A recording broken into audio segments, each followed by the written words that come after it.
Hello everybody, welcome back. Today as well we have got to another video. In this video I'll show you how you can check for iPhone virus and remove it. But before that, please do make sure to like our video, subscribe our channel, and yes, without any further delay, let's get started. For that, first of all, go ahead, open up your settings, then go to general.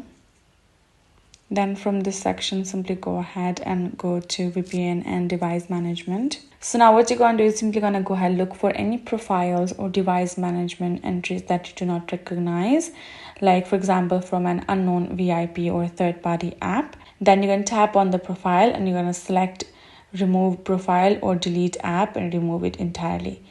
Next thing you're going to do is simply going to go ahead again, be at the settings section. Then scroll and go to apps, then search Safari.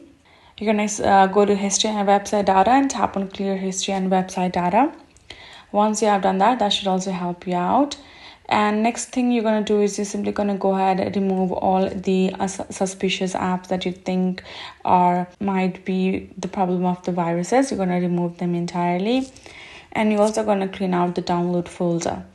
Once you do that, that will help you out. So hope this video helped. Thank you so much for watching. I will see you guys in our next video.